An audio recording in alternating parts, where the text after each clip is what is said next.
Across town, a guy named Trevor is standing on the deck of a boat he still owes money on. He out-earned almost everyone in his neighborhood for 3 straight decades. On the other side of town, Joel walks the halls of a high school. He drove the same 12-year-old Camry for his entire 30-year career. From the outside, you would immediately assume Trevor was the wealthy one and Joel was just scraping by. But when Joel finally retired, a colleague accidentally discovered he was sitting on more than $1.2 million.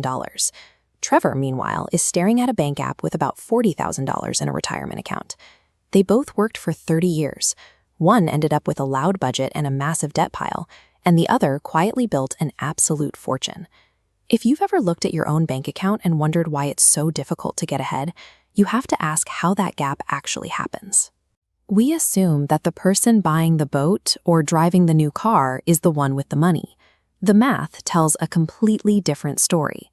The visible performance of wealth usually guarantees that the actual money is gone, while true, spendable wealth hides in plain sight. On paper, you might think everyone is doing perfectly fine. The mean household net worth in this country is currently hovering right around $1,059,000. By that measure, the typical American family has crossed the millionaire finish line. But averages lie when the room is lopsided. If you put 9 regular people in a bar and Jeff Bezos walks in, the average net worth in that room is suddenly $40 billion. Not one of those 9 people can actually afford to pay the tab. This compares that million-dollar fantasy against reality. The median household, the family standing right in the dead center of the country, is worth about $192,000. Subtract the house they still sleep in, and that liquid, spendable cushion drops to exactly $66,000. The top 1% dragged the average up to mask a shockingly thin middle class. $66,000 is all that stands between the exact middle of the country and total disaster. Yet somehow, there are roughly 24 million actual millionaires in this country. To understand how they got there, we have to throw out everything we think we know about money. When we picture a millionaire, we usually imagine a massive inheritance or a massive trust fund. The largest study of American millionaires ever conducted found that 79% of them received exactly 0 inheritance. 89% of them are first-generation rich. They built it entirely from scratch. And they didn't do it by inventing an app. The top 5 careers among those millionaires were engineer, accountant, teacher, manager, and attorney. The person grading middle school chemistry quizzes is statistically more likely to become a millionaire than the physician doing your annual physical. This splits the entire population into 2 specific groups.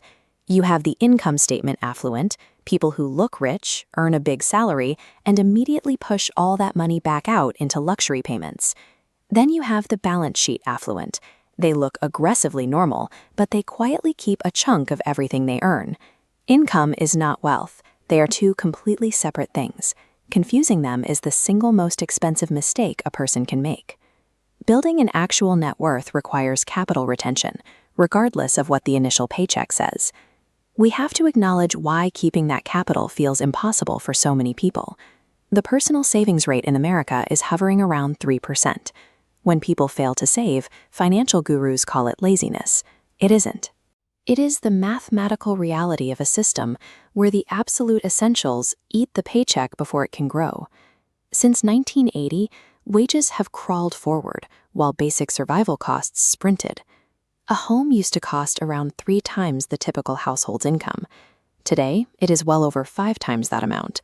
The surplus cash that previous generations used to invest is now completely tied up in simply keeping a roof over your head. Add in the cost of higher education, which has gone completely feral over the exact same timeline. The seed money required to start the compounding process is being extracted by the baseline cost of getting a degree. The tools for building wealth are also broken right down the middle.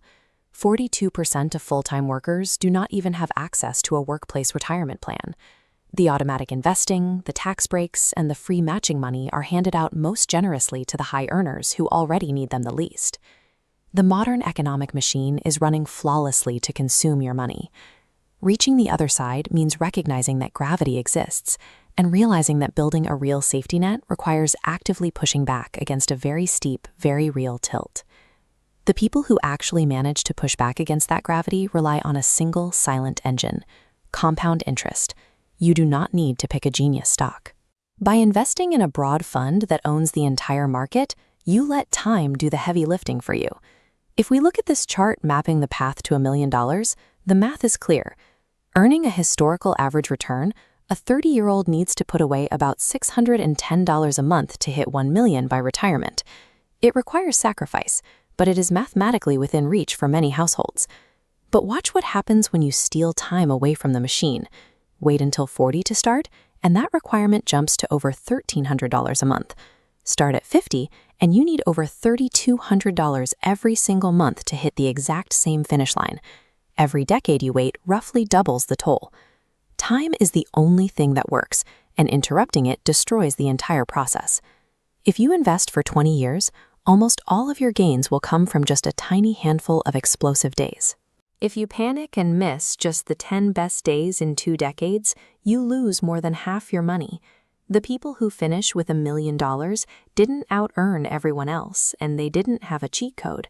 They simply started early, put the money into the market, and let time run its course without interrupting the math. The formula for this is so simple it's almost insulting.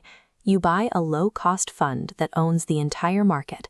You set up an automatic transfer so money moves every single month before you ever see it, and then you completely ignore it. The average investor trails the market by a massive margin because they do the exact opposite. They drop into frantic emotional behavior. They sell when the numbers drop, and they buy in when everyone gets greedy. They actively trade away their wealth. The secret isn't outsmarting Wall Street. The secret is stoic, unglamorous, emotional discipline. Doing the absolute hardest thing a human being can do in a panic, which is nothing at all. For millions of people, having $600 a month left over is science fiction. Doing quiet arithmetic in the grocery checkout line to make sure your card doesn't decline is a heavy, exhausting reality. If the margin isn't there right now, it isn't your fault. The goal is to understand exactly how the machine operates today, so that tomorrow, when a car is finally paid off or a raise actually lands, you know exactly what to do. The second that small pocket of financial margin opens up, you point it straight at your future instead of upgrading your lifestyle. If you need help finding that initial margin, I opened a completely free school community to break down exactly how to build real income streams from scratch. The link is down in the description if you want to learn how to stay on the path when the economy feels stacked against you. The economy is unforgiving, but the math is waiting for anyone who can carve out a tiny bit of space. Apply early, boring, relentless pressure. 30 years from now, you get to be the chemistry teacher in the 12-year-old Camry who nobody realized was quietly rich the entire time.